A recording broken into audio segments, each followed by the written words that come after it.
everybody. We are live at Terry Black's Barbecue in Deep Ellum. Everybody having a good time here, eating some barbecue. I just destroyed some barbecue, actually. Marcus, you ate on the run. Marcus Myers here with us, along with Jerry Hamilton. Rod Babers back home in Austin, Texas. This episode of On Texas Football brought to you by our friends over at Garage Beer. We'll tell you a little bit more about them as well as some of the other sponsors. There you go, Rod. Rod with the candid shot. He's going to be partaking a little bit. Six-pack from this morning. Hey, we may need a 6-pack tomorrow. Not this one? Not yours, Jerry. If the Longhorns do not come out and play with some fire, I think listening to everybody throughout the week, and whether it's Marcus or you, Rod, or former players like Tony Hills, you guys have been very straightforward. The one thing y'all want to see is inspired play. Passion. Bring it every down. And I feel like, Rod, I'm going to start with you. That seems to be the common theme for you guys, is that you didn't see that against Florida, and against Oklahoma you do that, and it's just it's a recipe for disaster. Yeah, I mean, the guys have to know the rules of engagement, right? With Texas, Oklahoma, there's a different level of angst. A lot of these guys know about the unique environment that you have to get accustomed to. The momentum shifts and swings in this game seem to be a little bit more impactful in terms of the turnovers and the big plays. And so I think for Texas, there needs to be a sense of urgency on both sides of the ball, even with the coaching as well in this game. I heard Coach Shipley said it best, and it feels like one of those, and Jerry, you talked about it as well. It almost feels like a must-win game. It almost feels like, for Longhorn fans, got to treat like almost a playoff game. Like you got to empty the bag in this game. And that's usually the case, because I remember Coach Brown saying, Oklahoma was a strange game because either way, you have to readjust and reprogram your team after Oklahoma, because if you win, well, then you catapulted into this championship level conversation, whether you're talking about the conference or you're talking about a national championship conversation, if you win that game, because both teams are supposed to be really good. Obviously, you got dealing with an unranked team this year, an unranked Texas team. But he said if you lose that game, there's a feeling that the season's over. Feeling like there's almost a depression that sets in over the team. Like, damn, all right, now we got to readjust our goals, or all of our goals are no longer attainable. And he said, so either way, he used to take particular and very meticulous attention to what their plans were after Oklahoma, depending on the outcome. And I think for Sark, this is a crossroads of the season. There's no doubt. This is the turning point of the season. And coming off of that embarrassing, kind of shameful loss, there's no shame in losing, but in getting punked the way they did at Florida in the trenches, there's shame in that. And by the way, I have losses that I have shame associated with it. Texas OU losses, by the way, 2000. So I'm not pointing it out because I'm above it. No, I'm pointing it out because I've experienced it. I think you're going to get the best foot forward from at least the defensive side of things, because I think you'll get a nice bounce back factor there. But this is about physicality, and this is about intensity. And we'll see if this team comes out and wants to be the more physical team. It's just, I call it the State Fair street fight for a reason. Whoever wins the fight going to win the game. Hey, Marcus, you agree with Rod's assessment? It's the how, not necessarily the win or loss. It's the how sometimes that impacts you most. Yeah, I felt, I think we've talked about it a lot this week, but I felt like, they just didn't do enough fighting, right? They fought back some, but take the fight to someone. Yes. Leave an impression upon them that that's not the team that you want to mess with, right? Like Tony said it, you want the guy that, comes across from you every play at the end of the game to come dap you up and hey, man, you brought it every play. And I just don't know if we saw enough of that fanatical effort. And when you get into a game like this, we were talking about it yesterday with Coach and Rod. I want to see violence. Yeah, man. There's an intensity, but there's something violent about this game. When you're playing it the way it needs to be played, because your opponent is trying to take your head off. So I absolutely agree with Rod. I think they have to go out there and show that how much it matters to them. We know it matters to them. They're not out there trying to not perform well, but it needs to like ooze out of their pores on Saturday. By the way, I wanted to mention something that Rod said, piggyback off of that. I think sometimes we forget now, because Oklahoma's 5-0, that Brent Venables is still in must-win mode. Yeah. Because if you look at the schedule, That's right. and I think that's why there's a push for John Mateer here. If they lose to Texas, then they go to South Carolina. Then they have Ole Miss, at Tennessee, at Bama, Missouri, and LSU. Yeah. So while his name's not on the hot seat chart anymore, it could go right back to the hot seat in 3 or 4 weeks. Yeah. Yep. So I mean, this is must-win game all around in a lot of ways for Texas season. And by the way, for Sark, with what's in front of you the rest of the year, the last thing you want to do is go from number 1 in America to 6-6 or 7-5. Yeah. So I mean, it feels like a must-win game for everybody. And Rod and Marcus, I don't know if y'all heard me this morning, but I was told that, there's an area where all the Texas athletes eat. None of It's called the tank. the tank. Okay. None of the Cafe. None of the football players were in the cafe this week like they normally are. Huh. It circled the wagons this week. There was circle the wagons week. I think both sides feel like this is a must-win game. Yeah. Both coaches feel like it's a must-win game. Yeah. And it feels that way for Texas because last week was so ugly. Yep. That's the And reality. that's how it should feel. That's the way it should feel. That's how it should feel. If it means anything, I feel like it's a must win. I'll give a little blood to be part of it. Hey, look, this afternoon is going to be an open live stream. That means you guys have questions. We'll try to answer them as possible. It's also our prediction show, so you'll actually get to see how everyone did this. I got some, give you a forward hint. There's some good and bad news to those predictions, including people that are on this show currently.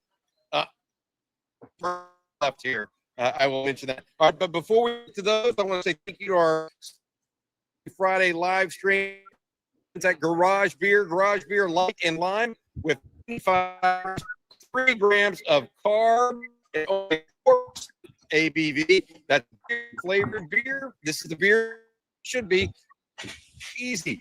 That's Garage Beer. No gimmicks. There's with 95 calories, 3 carbs, and only 4 ABV. It's beer, flavored beer. Tasting some of it behind the scenes there while the screen was covered. Did you see that? I saw Rod take a little sneak drink. All right, He's got a fridge on the computer there. That's the way you get the live streams, right, Rod? You got a fridge. You got a fridge down there below the desk. There you go. asking if beer is playing.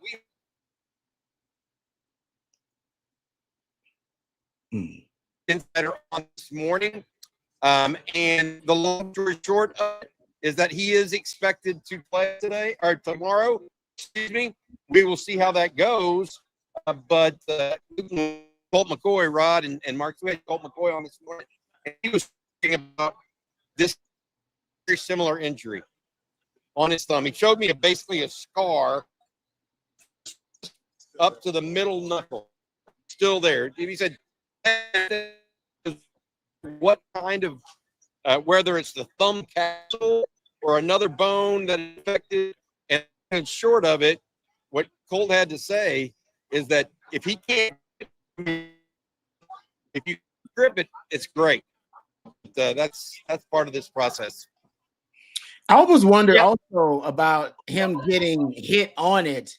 What's the concerns that if he gets hit on it, or there's obviously, the chance for re-injury? I mean, is it totally healed up that even you can get hit on it and it's still something that you don't have to be concerned about? So that, to me, I haven't talked to any doctor about it, but considering the defense you're going up against, the re-injury is not, gripping the football. If he can do that, great. But what about when he runs, and what about when he's in the pocket and he gets hit on that thumb again with a helmet, or some guy swiping at the football and hits his thumb? Like, how sensitive is it to that type of impact? That's what I really want. Well, Rod, what's interesting is what Colt said. He said there's 2 types of the thumb injuries. There's the one where it doesn't affect your grip, and I think Mateer played the rest of the Auburn game with Yeah. that. So I wonder if it's not one that affects his grip so much, Marcus. Okay. That would be the thing, because obviously if you can't grip a football, you can't play. And despite his injury against Auburn, he still gripped the football enough to play. So it probably doesn't have anything to do with grip pressure, but maybe more stability in a weird way. Not being a doctor, we need Brett Robin on for this, right? But based on what Colt said, and Colt went through it, that is probably the deal with Mateer, is that his didn't affect grip pressure. Now there's strength that comes with the surgery, but it may be something where it's more playing with pain versus playing without grip. Yeah. I mean, I guess at this point, any option available is on the table. Some right? people believe he was never hurt. Yeah, I don't Man. know. Some people went big on this one. Yeah, but I'm kind of like Rod. Like, what I don't know. I've had stitches before on different things. I've had surgeries. I don't know any of them that, like, if you were to come up and hit me on it 14 days later, even just like poking at me, I'd just be like, oh, like no big deal. Right. Like, you're gonna feel something, right? But I mean, hey, well, they got them probable for a reason. I say line them up. So here's the question, guys. How does that change the way they call plays? Because they're not gonna put him in harm's way running the football as much if they don't have to. So how could that impact how they call plays early in this game? Is Oklahoma sitting there thinking, guys, if we can put 16, 17 points on the board, we're going to walk out of here with a win? So is that kind of Oklahoma's thinking? Because there's no way they're going to put Mateer in that much of harm's way on purpose in this game. It's not going to be QB design runs and stuff, unless that would be very weird. That'd be different to me if they put him in that much harm's way. I don't know. Go ahead, Ryan. No, I'm just saying I would test out the accuracy. If you're coming back, prematurely from an injury, don't give him easy throws. Like, take away the easy throws, make him throw through some tight windows down the field, and let's see. Now, if he burns you, on some tight windows down the field, and you go, oh-ish, it looks like there's no issue with Mateer. Let's go back to our original Mateer game plan, how we would defend him if there was no injury at all. The stuff we did, obviously early on in the season, getting ready for this game. But other than that, I would test it. I would not give him easy throws, because I don't think they can run the ball consistently. I say that. Florida ran the ball consistently versus Texas, and they're probably ranked around the same area if you look at rushing yards per game and yards per play.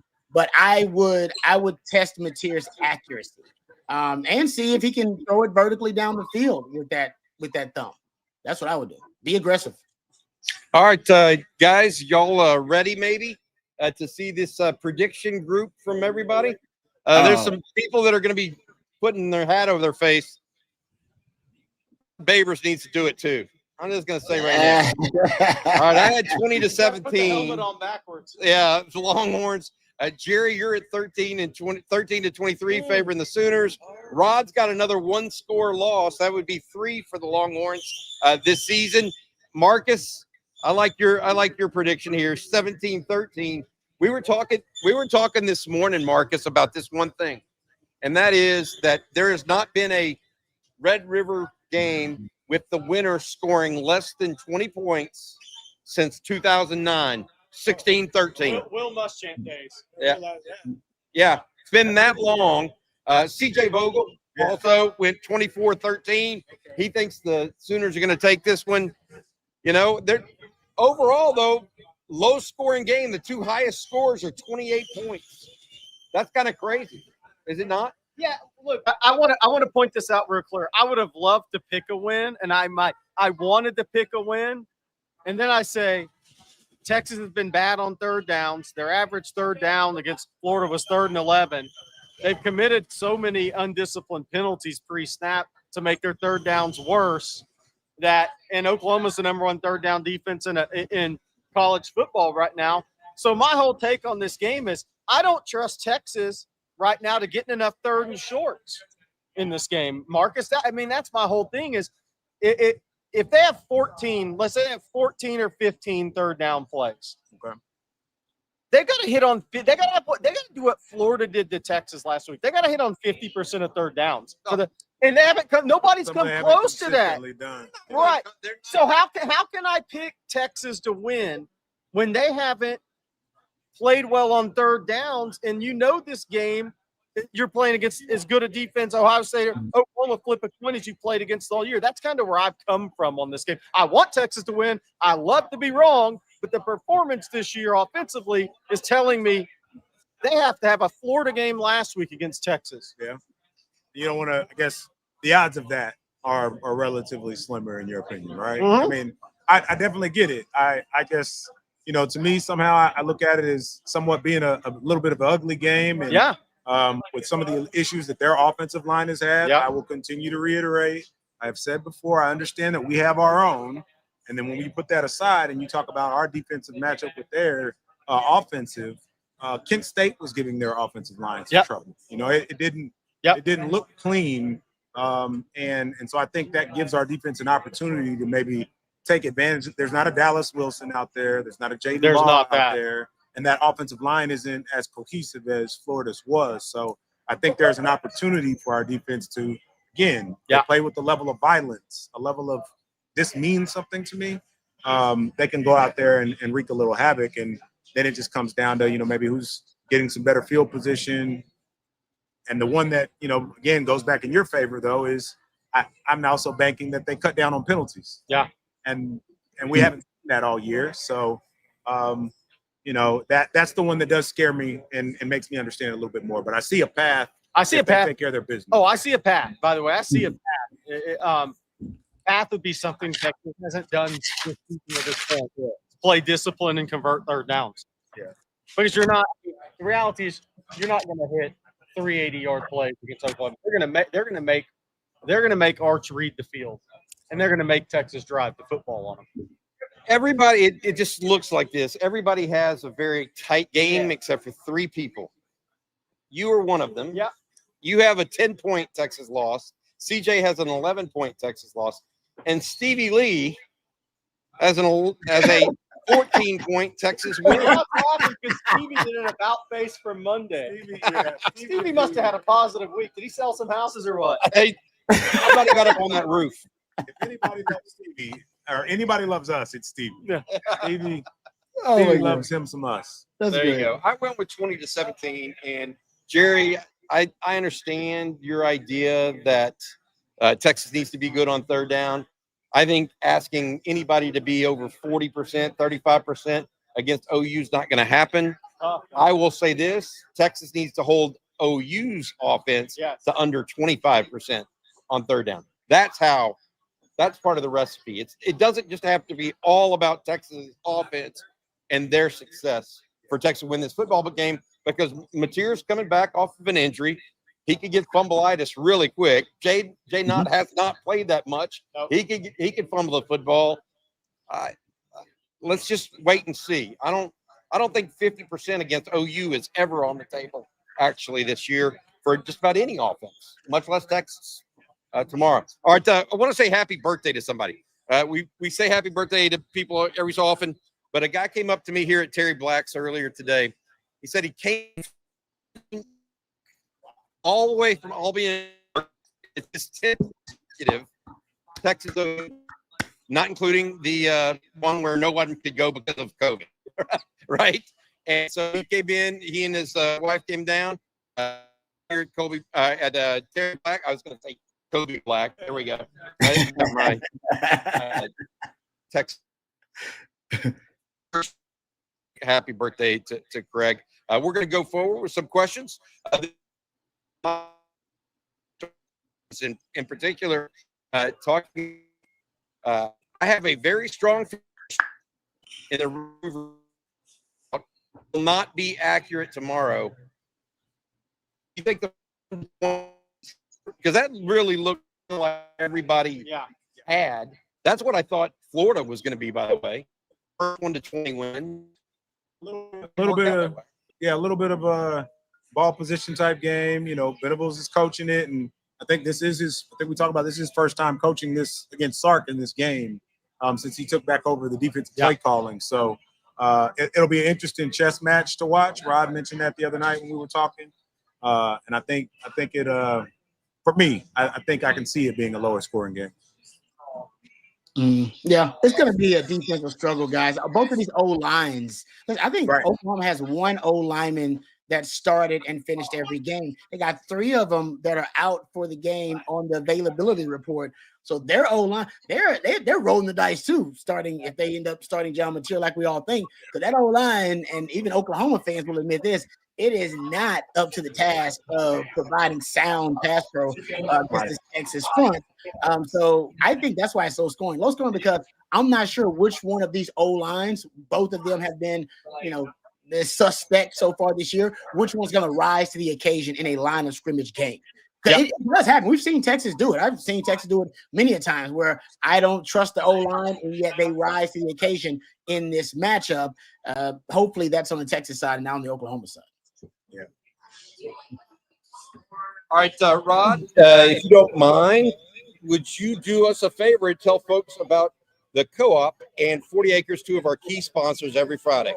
Oh, glad to do it. As a matter of fact, I'm wearing 40 Acres apparel right now. Got one on as I do get ready for game day. And each and every game day, I like to sport my 40 Acres apparel. Even before working with them here at On Texas Football, I was wearing 40 Acres apparel, my go-to game day gear. Thanks to them, and thanks to University of Texas Co-op as well. University of Texas Co-op is a nonprofit that has been serving the Longhorn community since 1896. Every penny of profit directly benefits course material scholarships. In fact, over 9,000 students will receive course material scholarships in this academic year alone. 40 Acres Apparel was born inside DKR, designed and built exclusively for the University of Texas and Longhorn Nation. So go down to the University of Texas Co-op, which is usually where we offer home games on a Friday, and get geared up with 40 Acres Apparel. Great designs, fashionable, high quality, SPF 50, moisture wicking. It is a fantastic product. Like I said, I've been wearing 40 Acres Apparel probably for a decade now. I'm an old man,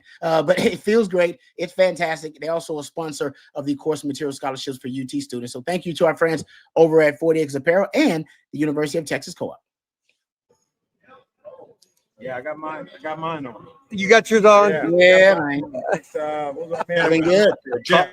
Collar Really good guy. integrity. Love what he's doing. Absolutely. Collar Love it. We need to say thank you to one other sponsor real quick, and that is SeatGeek. Any Texas fans going to the Longhorns, want to see them take on the Sooners tomorrow and don't have tickets at the last minute, give SeatGeek a try if you're still looking for tickets. With more than 35 million downloads, SeatGeek is the #1 rated ticketing app. College football is back and the NFL is right here, but SeatGeek has your back. Each ticket is rated on a scale of 1 to 10, so you know you're getting a good deal. So look for the green dots. Green means good, red means bad. Every ticket is backed by their buyer guarantee.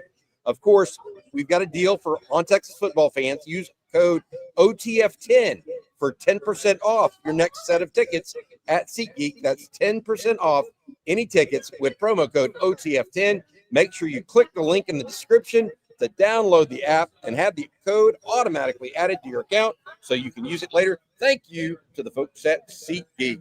All right, let's get to the chat line, if you don't mind, Matt. Bring up our next question and we'll get it going.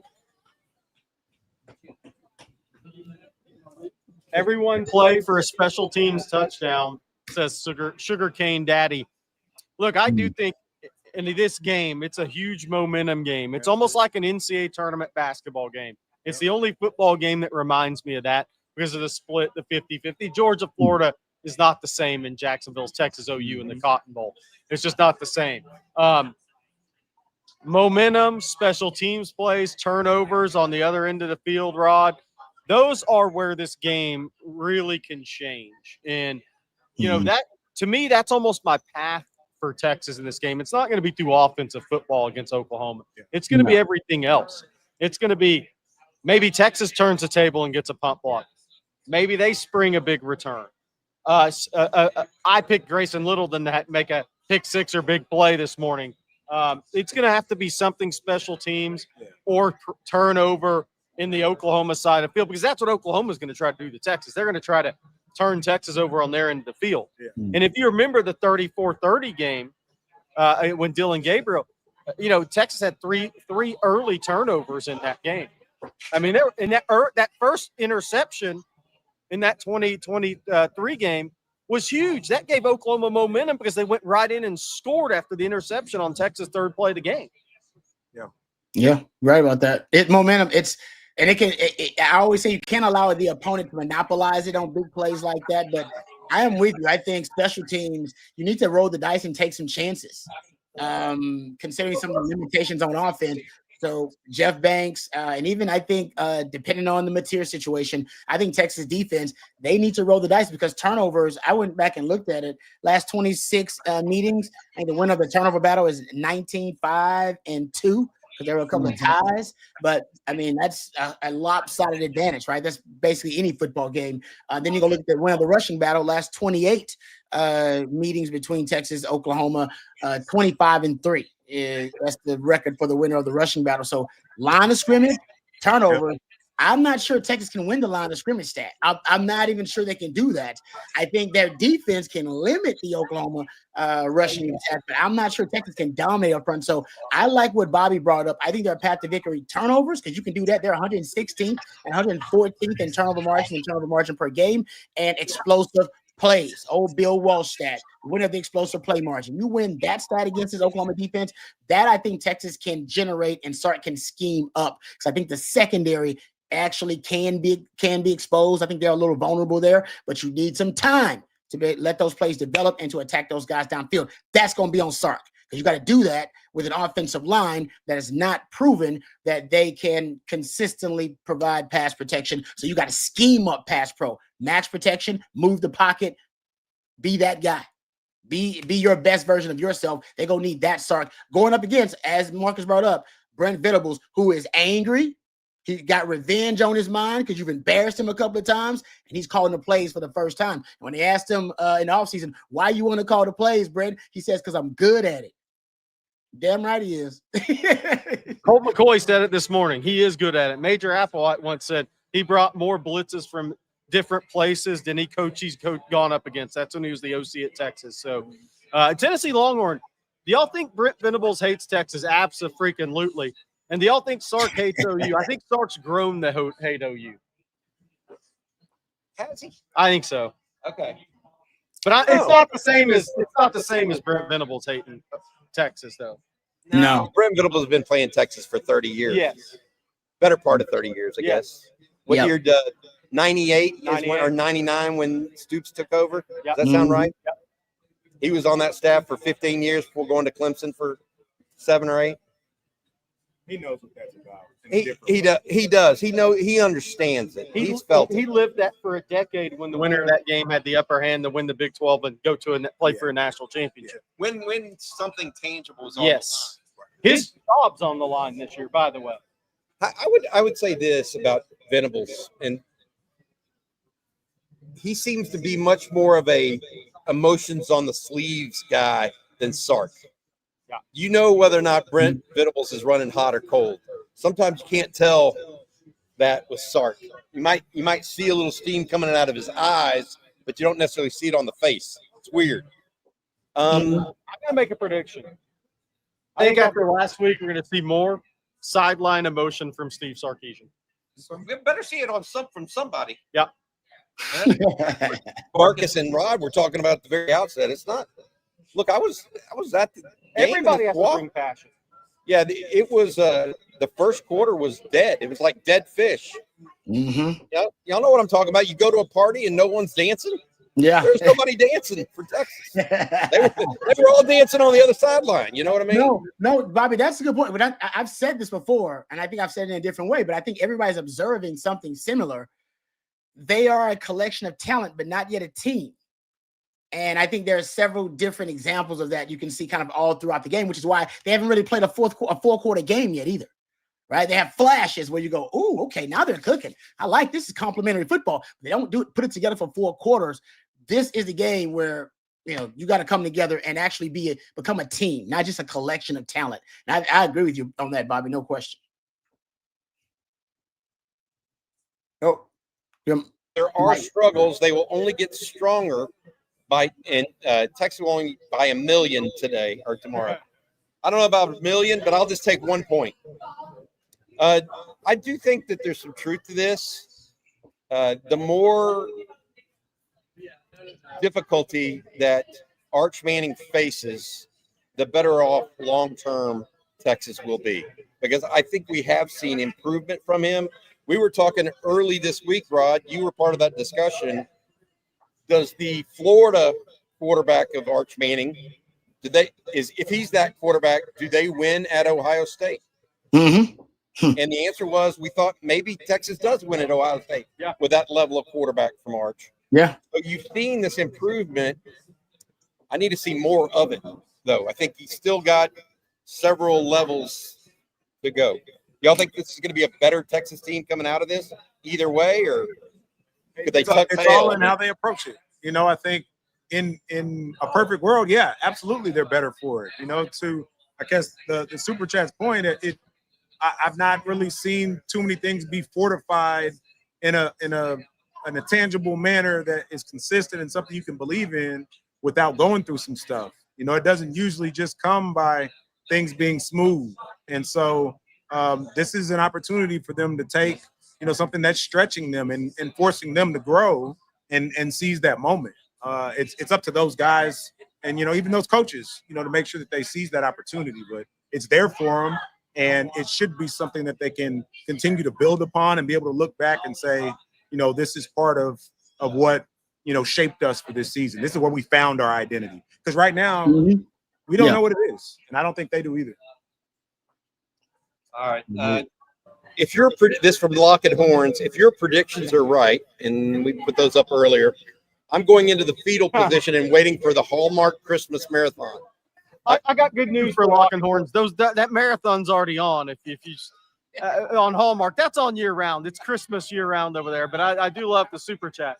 I just hope because my better half, I'll walk into the room and I'm like, Hallmark channel. It's what is it? It's like September, and then you sit down and watch. Yep, it's already to Thanksgiving and Hallmark Christmas movies. So that's already going. But besides the point, look, I think we're going to see.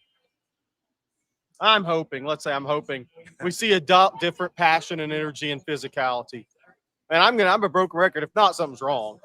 But this should be a game that win, lose, or draw, everybody's talking about Saturday night in the post game, Sunday, that this was a different team from an attitude and mentality standpoint than you saw versus Florida. Right. If not, you got bigger problems. Yep. So All right, a couple more questions here for everybody. Next one, Lane Seawright. Do you think the theme of this game will be a team chess match, or will it simply come down to who is more violent? Marcus, you take this. Yes, both. It's violence at the start, then it gets into the Yeah, chest. you have to start this game with the level of violence that says you came to play and you will not be moved off your square that day. That's right. And as the game progresses, you're going to see a lot of that chess match between Sark and BV. Yep. Right? Like it's going to come down to a matter of adjustments and which team can execute to those adjustments most consistently throughout the game, prevent from shooting themselves in the foot. But no mistake about it. For me, there's a level of violence required for this to prove that you came to play. Yeah. There's one guarantee I can make going into this game. Oklahoma's bringing the violence tomorrow. Absolutely. My question is Texas going to match it after last week? And I hate to say that, but after last week, I got to say it. Are they going to match it? Oklahoma's bringing the violence They tomorrow. smell blood in the water. Yeah. And it's a revenge game from last year. Yeah. Florida was a revenge game from last year, by the way. That's true. We didn't think about that because Billy Napier is everybody thought in Austin without Lagway.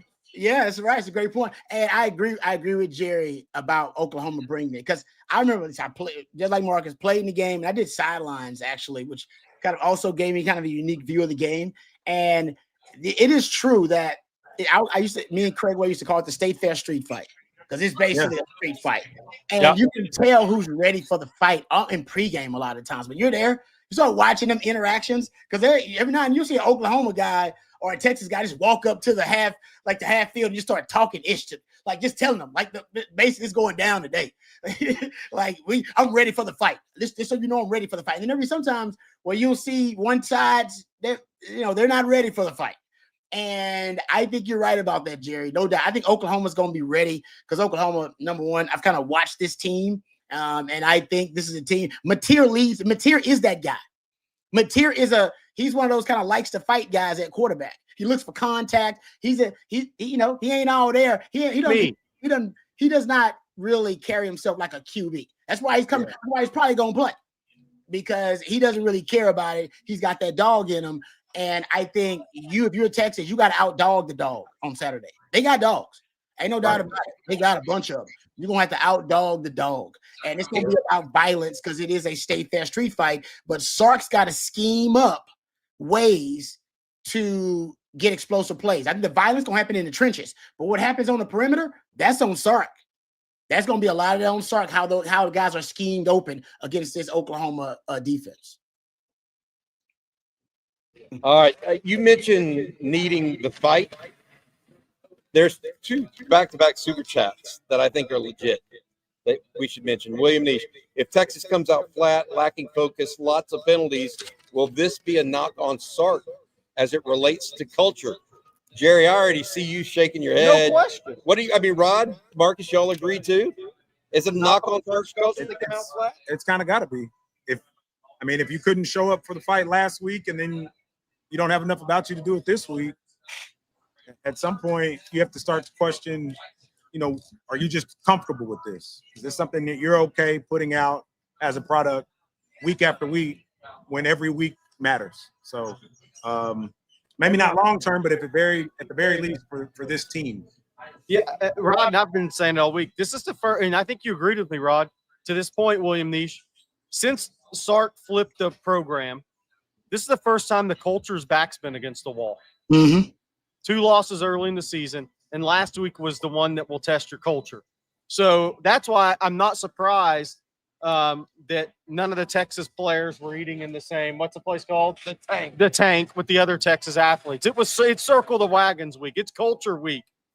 And so Sark's banking on his culture to pull through this week and look a lot different than it did last week. That's what this week's been about for Texas. If you're not showing up deep with the other Texas athletes like you normally do, this is culture week for Texas football. So absolutely, if they don't come out, hair on fire, passion, physicality, then Sark's going to be looking around looking for answers.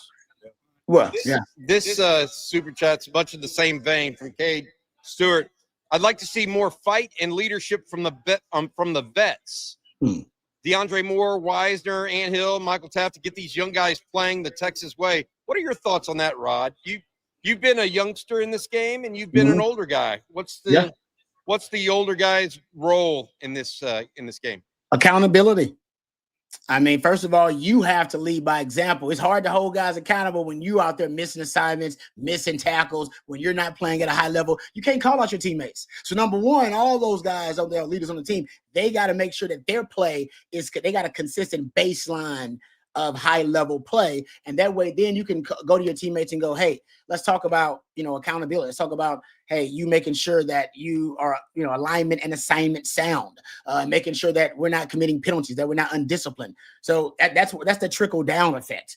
But I'm with you. No question. I mean, we talk about Sark and Sark's got a responsibility here to make sure the guys are prepared, make sure they're ready to play, and make sure he gives them a schematic advantage. That's on him. They didn't get that last week. Last week they got outcoached and they got outplayed.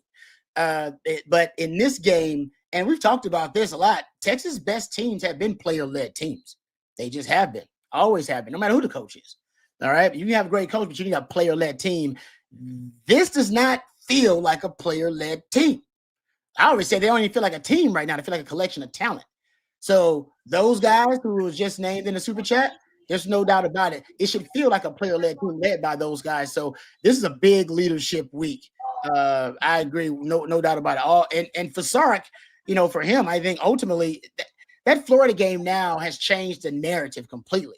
Like based on the circumstance, that might have been the worst loss that Sark has had at Texas, considering what he's built the program into, considering what Florida was going through, Billy Napier was going through, and considering how you got beat in the trenches that way.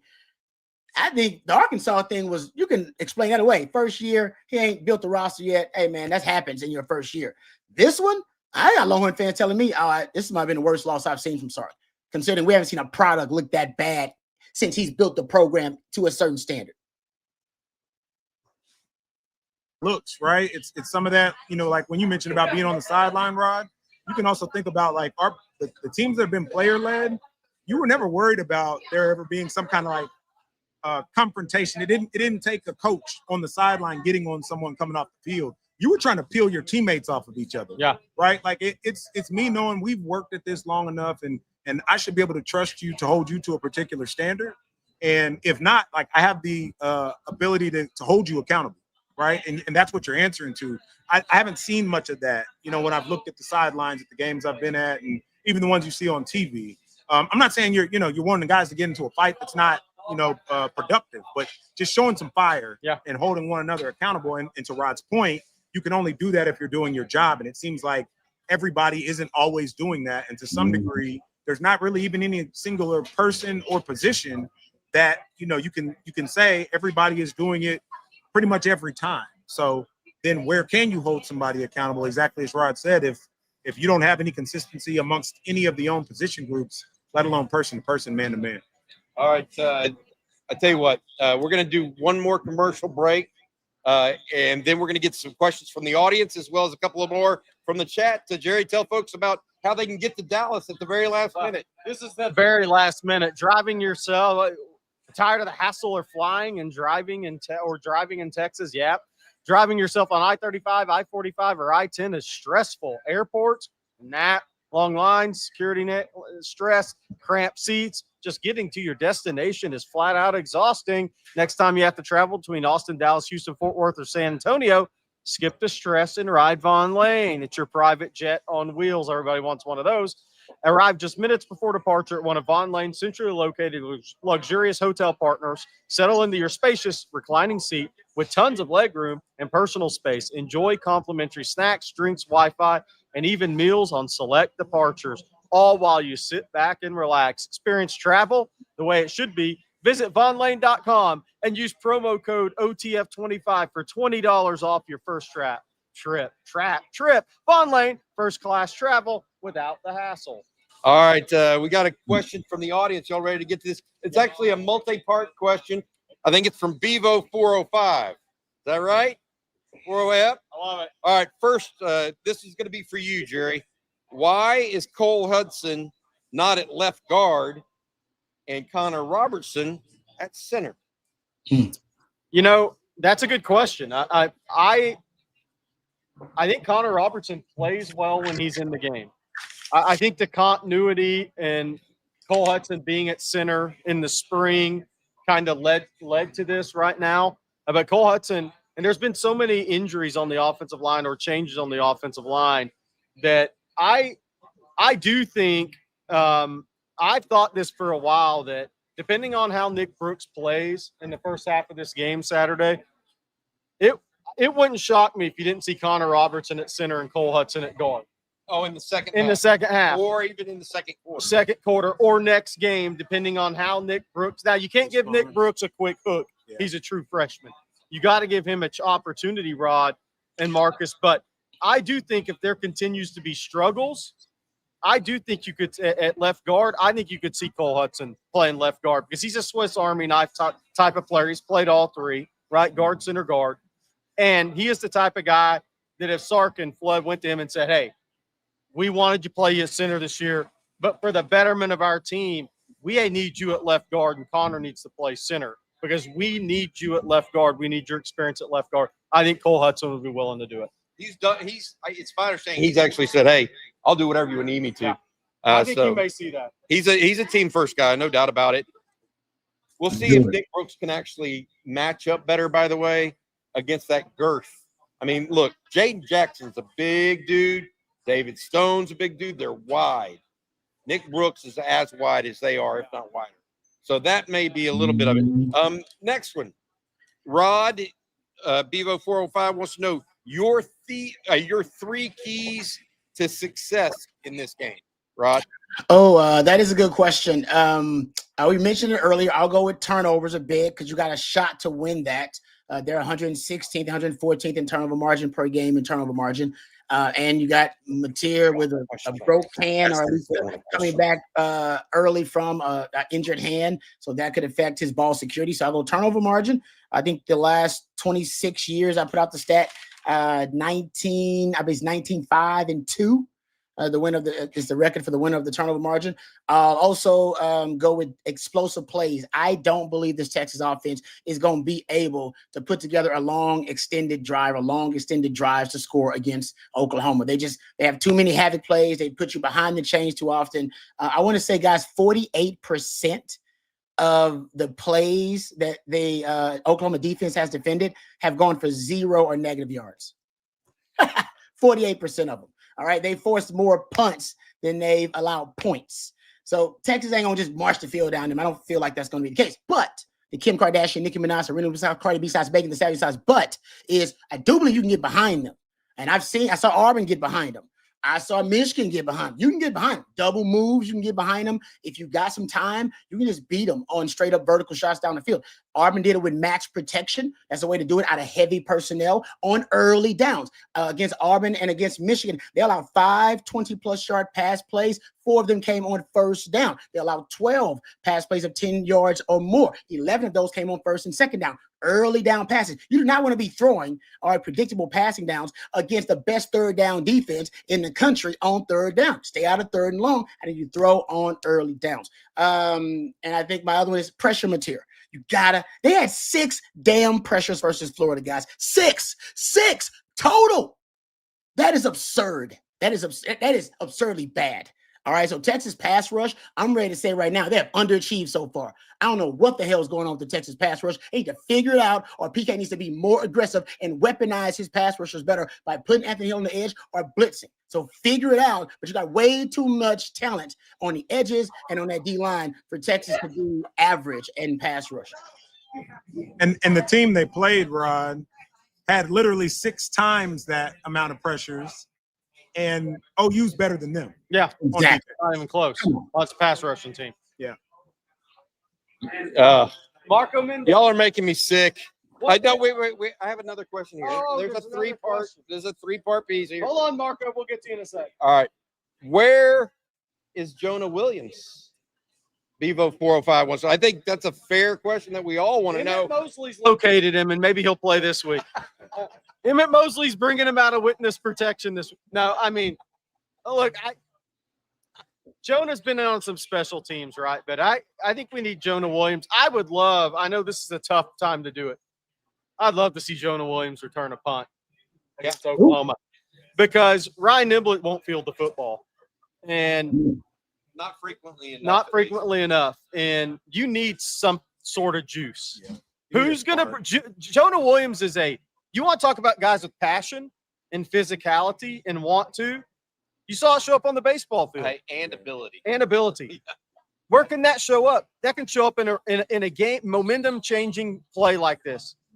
It's time to break him out in the return game, guys. That's all I'm saying. He's a natural at it. So I would love to see Jonah Williams in the return game. And you know what? If he fumbles one, I'll live with it, and I'll say I'll live with that. But I want a guy that's has a chance to make a big play. He better not fumble it when it's the quarter and the game's tied. I won't live with that. Nathan Basher once fielded one on the half-yard line. So I remember that.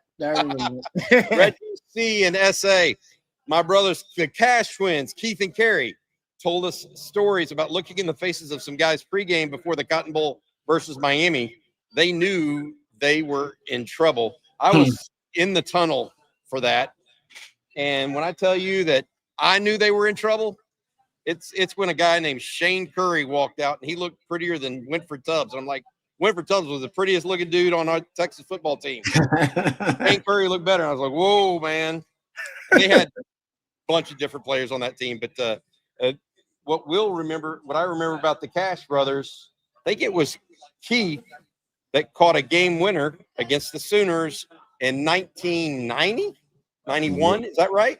Legend. Yeah. He caught a post, the same play that Johnny Walker the year before had beaten OU on. They ran it with a different receiver and beat him 2 consecutive years in the final minute of the contest.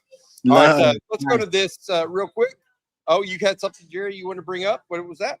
Marco Mendez, what tendencies do you all expect to be broken in this game? Rod, we always talk about tendency breakers. Bob Stoops would throw an onside kick early in this game. I'm watching Brent Venables to get ultra aggressive in special teams in this game. fair.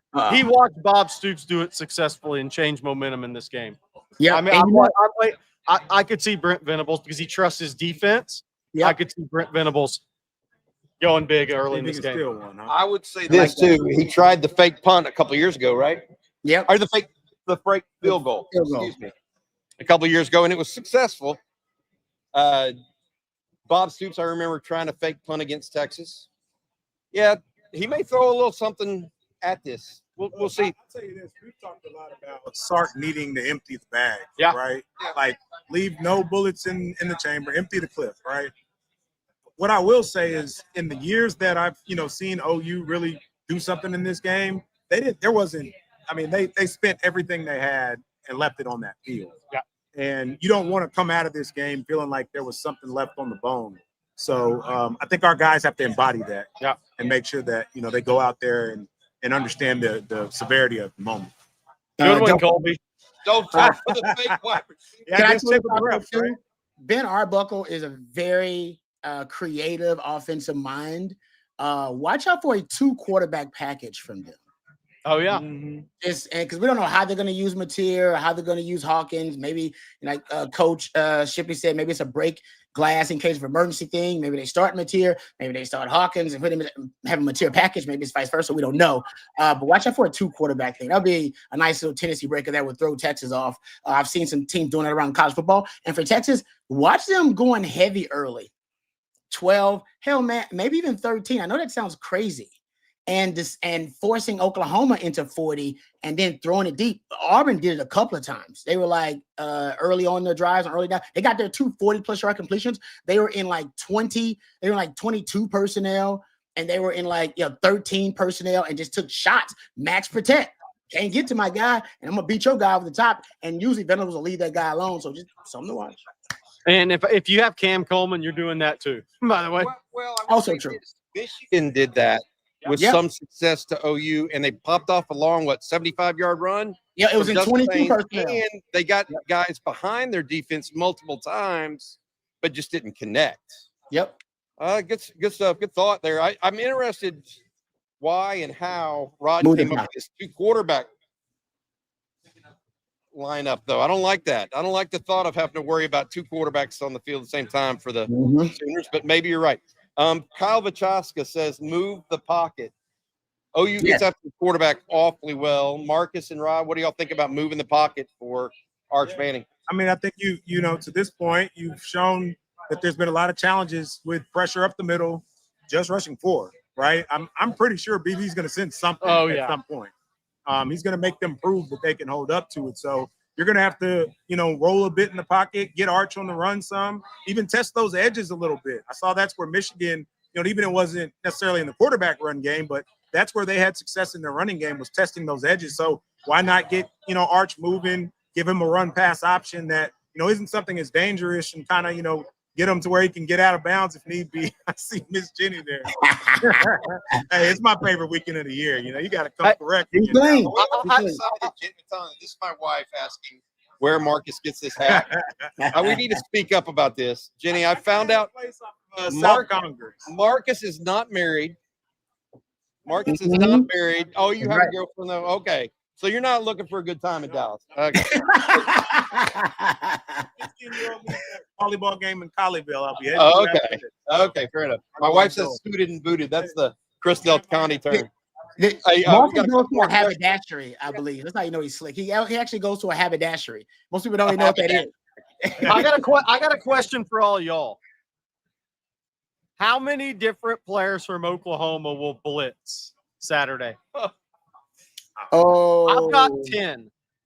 I'll go I 8. think Venables is bringing everything but the free. I was gonna say 8. I'll go 8 because I think you get 3-4 linebackers. You probably get 3-4 DBs too coming, because he likes to bring them DBs. So no, you're gonna get a cornerback blitz. You're gonna get a slot blitz. And that gets into the discussion of the chess match, right? Can Brent Venables correctly have the right call if he thinks Texas is rolling the pocket? Because could you imagine bringing the corner blitz into the roll of the pocket? No. Well, then that messes up the roll of the pocket. So that's where the chess game starts, is I think we're going to see a lot of guys blitz and different players blitz. I think, to your point, Brent Venables is leaving nothing.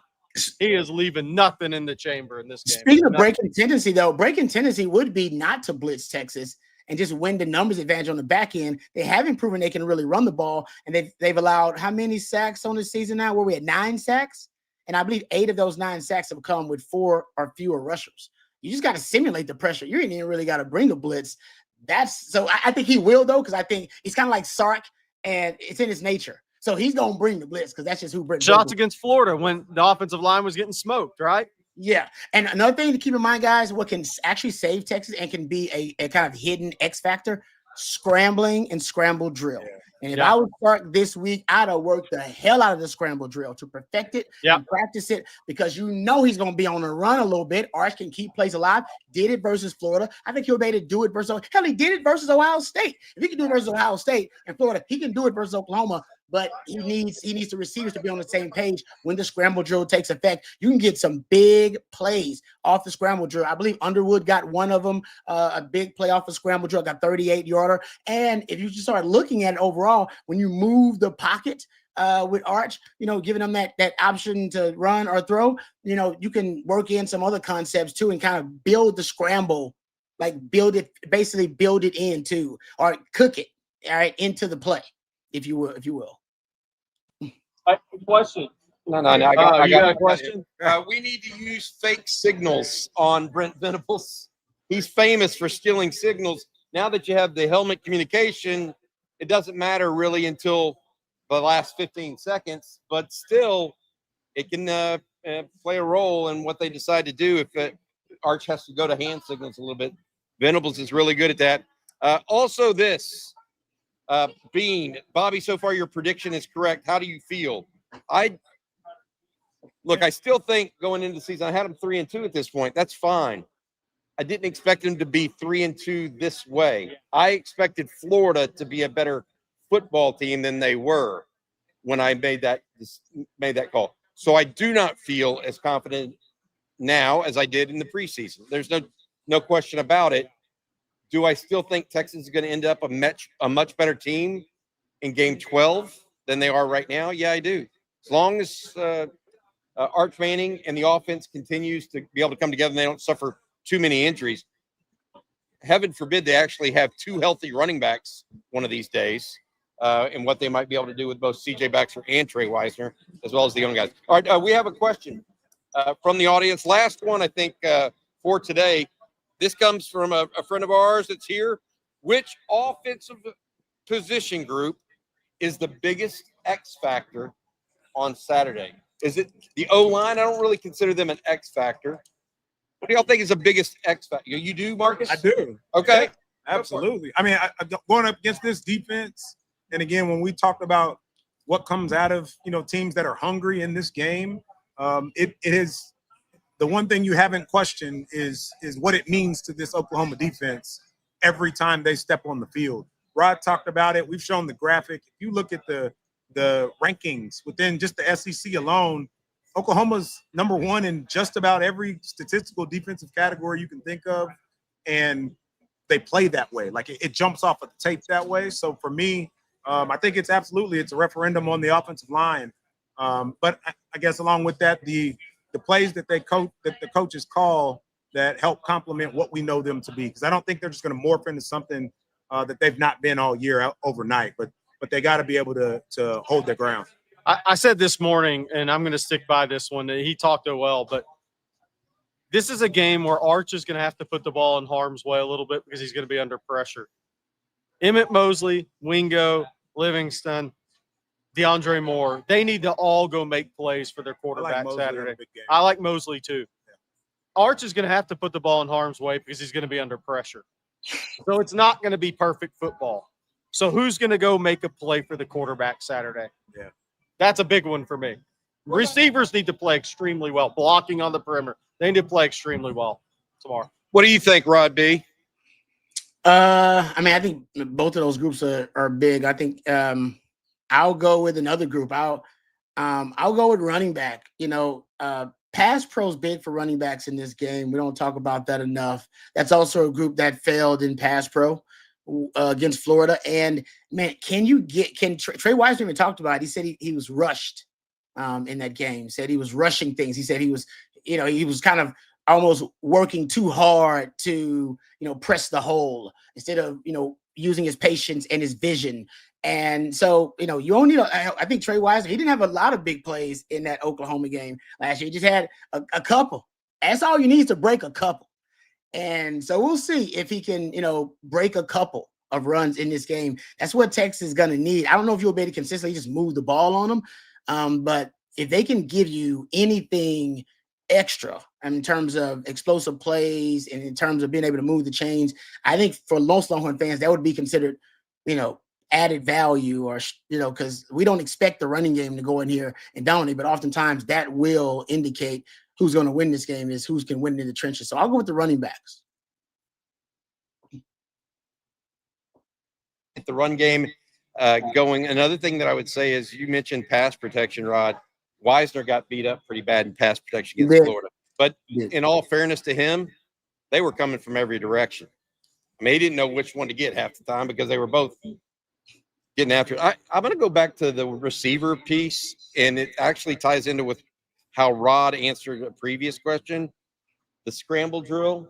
Mosley had a nice catch in scramble drill. Moore had a nice catch. Wingo had a nice catch. In fact, that's what much of the fourth quarter was against Florida. And I felt like that's something to watch for, because if Manning can give them a little more time, we'll see how it goes. Also, I'll say this: if both quarterbacks get injured, I like the Texas backup better than the OU backup. I'm gonna put that out there. I do too. I'm gonna end on that. I do too. I'm gonna end on that. 100% agree. By the way, Oklahoma had 1 sack in this game last year. Ooh. Wow. I'll take the over. What do y'all think? Yeah, Texas led the nation in passes under 5 yards last year and had an experienced offensive line. This year, Rod, less game experience offensive line, and Arch like to press the ball down the fild. It plays into Oklahoma's pass rushing hands this year. Yeah, 3.2 seconds. No. Holding on to that ball. I will add this. You know how many points Texas needed to score last year to win? 4. No, 3. But yeah. Right? There you go. 34-3. Oh, it's 34-3. 4. So they basically first touchdown in the game was. Yeah. All right. This episode of On Texas Football and Longhorn Livestream brought to you by our friends over at Garage Beer. Garage Beer, light and lime with 95 calories, 3 grams of carbs, and only 4% ABV. Beer flavored beer. This is beer the way it should be: cold, crisp, easy. That's Garage Beer, no gimmicks. There's Garage Beer light and lime, all with 95 calories and 3 grams of carbs. Just a reminder for tomorrow, everybody, we have the Saturday conversation early tomorrow morning, 8 a.m. Then we have the tailgate over at the Texas X's. If you're going to the game, it is by gate 5, and you do not have to be a member of the X's to get in. And it's a free tailgate. There will be 750 to 1,000 people there. Please join us if you would, if you're going to the game. And inside the State Fair. Watch with Us begins at 2:30. Aaron Hogan, Jerry, Rod, Coach Shipley, That will be Jeff lively. Howe. Yeah, that should be lively. And then the post game, Rod Babers. Let's hope we're talking about a Longhorn victory tomorrow night. Damn right. All right. I hope my prediction's wrong. I hope they are too. And I hope mine's right. Yeah. All right. Marcus, you good, buddy? Good, man. All right, Looking man. forward to it. See you out there. See you tomorrow. All right. You guys all have a good week. Big one tomorrow. Longhorns go up against the Sooners at 2:30 in the Cotton Bowl. 4:28 ABC. p.m. Yep. 4:28 p.m. Rob. Oh, you still suck. Damn right they do, and always will. Look of hordes, everybody. Welcome.